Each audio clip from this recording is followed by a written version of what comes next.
مساء الخير يا دكتور، تحياتي لك. أنا هندوسي واسمي ساندي، وأنا أتابع أغلب فيديوهاتك على موقع يوتيوب منذ زمن. كوني هندوسيا، أنا أحترم باقي الأديان وأحترم الله والنبي محمد. لقد بدأت دراستي في طفولتي في مدرسة كاثوليكية، حيث تعلمت عن الإنجيل والمسيحية وعيسى الإله. وبعد ذلك منذ الصف الخامس بدأت أتعلم عن ديني الشخصي الهندوسية، حيث نشأت في عائلة هندوسية. واليوم أجد نفسي منجذبا لمعرفة الأديان الأخرى، حيث إن هناك رابط مشترك بين جميع الأديان. لدي سؤال بسيط لك يا دكتور، ولدي خلفية علمية في الصيدلة من الأساس، ولكن أعمل اليوم كمستشار مالي مرخص. اليوم أرى في السوق أي العالم العديد من الأديان موجودة على كوكب الأرض، ولكن ما دام الإنسان هو نفسه، والأعضاء البشرية هي نفسها، ونظام جسم الإنسان هو نفسه، من حيث ضربات القلب وجريان الدم وشكل الأذن والأنف، فإذا كان كل شيء هو نفسه، فلا بد أن يكون الخالق أو القوة العظمى هي نفسها أيضا. فإذا كانت القوة العظمى واحدة، فلماذا توجد أديان كثيرة في العالم اليوم؟ وماذا سيحدث في المستقبل؟ لأننا عندما نراجع كتب التاريخ نجد أن الهندوسية نشأت منذ عدة آلاف من السنين، ثم جاءت المسيحية والإله عيسى، ثم النبي محمد. واليوم ما أراه أمام عيني هو وجود العديد من الأديان، ولكل دين مزاياه وعيوبه.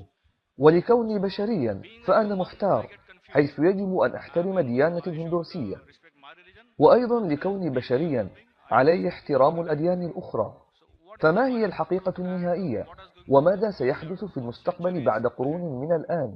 الأخ سأل سؤالا جيدا جدا، وهو أنه هناك العديد من الأديان المختلفة، حيث كانت الهندوسية قبل 4000 سنة، ثم جاء المسيح عيسى عليه السلام أو المسيحية قبل 2000 سنة، وبعدها جاء النبي محمد عليه السلام قبل 1400 سنة.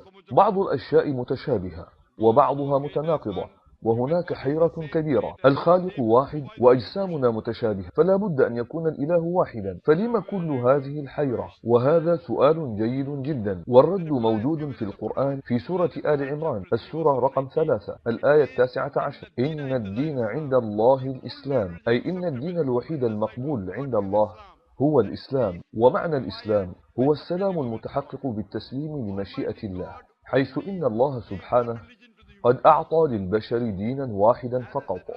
وكما قلت قبل ذلك، إن الله سبحانه وتعالى قد أرسل دينا واحدا فقط، ولكنه أرسل رسلا كثيرين، وعندما يبعث الرسل نحصل على رسائل، ولكن مع مرور الوقت تتغير الرسائل، وبعدها يأتي رسول جديد معه رسالة جديدة، ثم يغير الناس الرسائل، فيأتي رسول جديد مرة أخرى، وهذا حدث لأعوام طويلة على مر العصور. ولكن الرسل المبعوثين جميعا أتوا بنفس الرسالة، ثم بعث الله تعالى برسالته النهائية، ألا وهي القرآن.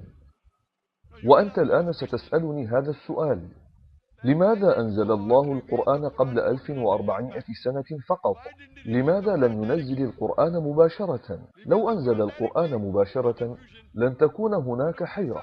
دعني أقول لك، ابني الصغير يريد أن يصبح طبيبا في المستقبل، وهو يسألني: أبي، لماذا تضعني في الحضانة، ثم الابتدائية، ثم المتوسطة، ثم الإعدادية؟ لماذا تضعني في المدرسة؟ ضعني مباشرة في كلية الطب. فقلت له: يا ولدي، لو أردت أن تكون طبيبا فيجب عليك أن تذهب أولا للحضانة، ثم للابتدائية، ثم المتوسطة، ثم الإعدادية، ثم كلية الطب لكي تكون طبيبا. لا يمكنك الدخول مباشرة لكلية الطب، لأنك لن تفهم شيئا عندئذ. وهكذا، فإن الله سبحانه وتعالى وهو خالقنا يعلم جيدا جدا أن البشر لن يستطيعوا فهم وإدراك رسالة القرآن كاملة لو أنه أوحي بها قبل ذلك، وقبل 1400 سنة من الآن. يعلم الله سبحانه وهو خالقنا أنه عندئذ قد حان الوقت الذي يمكن أن تفهم فيه البشرية الرسالة، ولهذا السبب فإنه أرسل برسائله السابقة، وكانت موجودة ولكن لم تكن كاملة، لعلمه أن البشر لن يستطيعوا فهم وإدراك المعنى كاملا. وعندما تغيرت الرسائل، أي بتأثير البشر، أرسل رسائل جديدة مع رسل آخرين جدد، ولهذا السبب فإن كل الرسائل التي جاءت قبل القرآن كانت موجهة لمجموعة معينة من الناس ولفترات زمنية محددة. كل الرسل المبعوثين قبل خاتم الرسل وآخرهم محمد صلى الله عليه وسلم الرسالة النهائية والأخيرة، فإنه لم يكن للمسلمين والعرب فقط ولا لمجموعة معينة من الناس، بل كان للإنسانية جمع. كان خاتم الرسل وآخرهم فهو لم يكن رسولا للمسلمين أو العرب فقط، بل كان رسولا للإنسانية جمعاء. ولكنك اليوم تسألني لماذا توجد ديانات مختلفة؟ أقول إن خالقنا قد بعث دينا واحدا فقط، أؤمن أنها لن تعارض أي إنسان. فأنا أقول لكل الناس أن يؤمنوا بأنه يوجد كتاب مقدس واحد على الأقل، ومحتواه هو كلام الله بنسبة 100%. الهندوسي لن يمانع أن يقول أن الفيداس هو كلام الله 100%، والمسيحي سيقول لا أمانع أن أؤمن بأن الإنجيل هو كلام الله بنسبة 100%، والمسلم سيقول لا أمانع أن أؤمن بأن القرآن هو كلام الله بنسبة 100%. فأقول لهم حسنا، دعونا نتفق الآن على أن نتبع ما هو مشترك بين كتبنا المقدسة جميعا، أما ما هو مختلف فيه فدعونا نناقشه في الغد. دعونا لا نتصارع حول الاختلافات، فلنتفق على اتباع ما هو مشترك، وعلى الأقل سنكون متأكدين أن ما هو مشترك بين هذه الكتب المقدسة الثلاثة هو كلام الله بنسبة 100%، على الأقل ذلك الجزء المشترك. أما ما هو مختلف فهو يمكن أن يكون كلام الله أو قد لا يكون، ولنناقش ذلك لاحقا عندما نقوم بعمل بحث. وقد كنت طالبا في مجال مقارنة الأديان، ولقد درست الفيداس والأوبنيشاد والبهاغفاد جيتا والإنجيل، العهد القديم والعهد الجديد والقرآن. وبينما كنت أبحث في كل الكتب فقد وجدت أنها كلها تتفق على وجود إله واحد. كل الكتب المقدسة تقول إن الخالق ليس له نحت أو صورة أو تمثال أو تجسيد. كل الكتب المقدسة تقول إن الإله لم يلد ولم يولد. كل الكتب المقدسة تقول إن خاتم الرسل دعنا نتفق على الأقل على اتباع ما هو مشترك. الإنجيل والفيداس والقرآن الثلاثة يأمروننا بعدم تناول الكفول، وقد اقتبست من النصوص في إجابتي السابقة. الكتب الثلاثة تقول إنه يجب على الشخص أن لا يلعب القمار وأن لا يتناول لحم الخنزير. إذا دعنا نتفق على اتباع ما هو مشترك. وهكذا عليك أن تتفق أنه هناك إله واحد، وأن النبي محمدا عليه السلام هو آخر رسل الإله، ويجب أن لا تشرب الخمور وأن لا تأكل لحم الخنزير، ولأجل الصلاة يجب النزول للسجود. كل هذه نقاط مشتركة. ولهذا أنا أسألك سؤالا، إذا كنت تقول إنك هندوسي وتحترم باقي الأديان، أنا أسألك هل تؤمن بوجود إله واحد؟ حسب الكتب المقدسة نعم أنا أؤمن. هل تؤمن أن عبادة الأصنام محرمة؟ هذه مسألة محيرة. الأمر واضح تماما في النصوص المقدسة الهندوسية. يجورفيدا الجزء 32 العدد 3. ناتاسيا براثيما أستي تقول إن الله ليس له صورة ولا رسم ولا تمثال ولا تجسيد ولا نحت.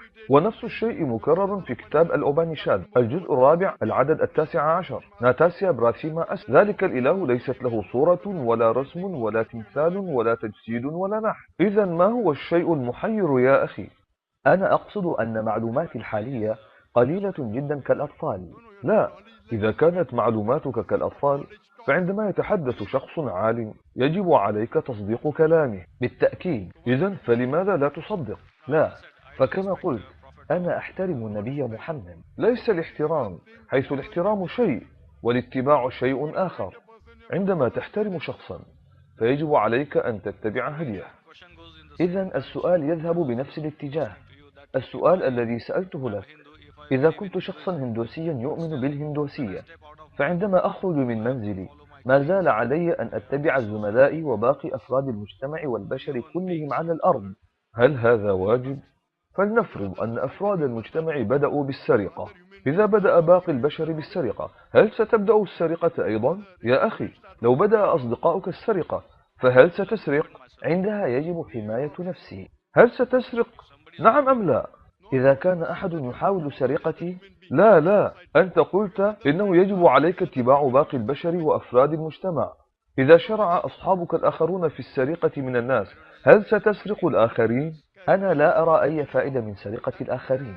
جيد، لأنك تعلم أن السرقة خطأ، وفي هذه الحالة لن تتبع المجتمع. اتبع المجتمع عندما يكون مصيبا، ولا تتبعه عندما يكون مخطئا. لقد أعطاك الله المادة الرمادية أي المخ، أليس كذلك؟ فإذا كان أصدقاؤك الهندوس يمشون ضد الفيداس، فهل ستتبع الفيداس أم أصدقائك؟ يجب عليهم اتباع ما في الكتب المقدسة. أجل، دعك منهم، أنا أسأل عنه. إذا كان كتابك المقدس الهندوسي يقول لك ألا تعبد الأصنام، فهل ستعبد الأصنام؟ لا، إذا لن أفعل. إذا هل تؤمن الآن أن عبادة الأصنام خطأ؟ كما قلت يجب علي الدراسة أكثر. الرؤية ليست واضحة. متى ستدرس أكثر؟ اليوم أم غدا أم متى؟ ربما اليوم أو الغد. حسنا، أنا ذكرت اقتباسات كثيرة من الكتب الهندوسية المقدسة بخصوص النبي عليه السلام. هل تؤمن أن النبي محمدا هو رسول الله؟ أجل أؤمن. ما دمت مؤمنا، أليس من الواجب أن تتبع تعليماته؟ ربما يجب علي ذلك. لماذا ربما؟ مرة أخرى أقول إني لست متأكدا. إذا كنت ربما تؤمن به، عندها ربما تتبعه، ولكن إذا كنت تؤمن به حقا فعليك اتباعه حقا. هذه لغة إنجليزية بسيطة. إذا قلت إنه ربما يكون رسول الله، عندها ربما تتبعه، ولكن لو قلت إنه رسول الله بالتأكيد، فعندها يجب عليك اتباعه بالتأكيد، أليس كذلك؟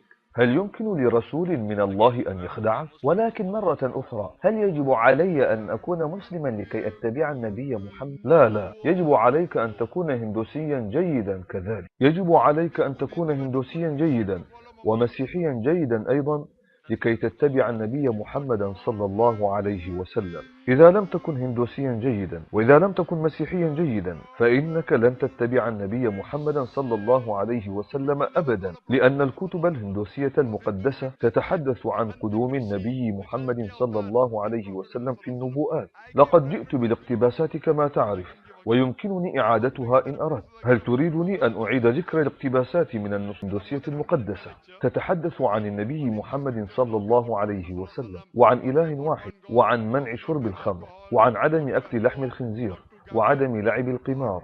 إنه يجب عليك اتباع هدي الرسول الأخير، لذلك يجب عليك اتباع القرآن عندئذ. فلو اتبعت القرآن بشكل صحيح وأقوال النبي محمد صلى الله عليه وسلم، فسوف تكون مسلما جيدا، وأنا بانتظارك إن شاء الله. لو أمكن أن تبحث اليوم، وغدا سنتفاعل إن شاء الله. شكرا جزيلا لك يا دكتور.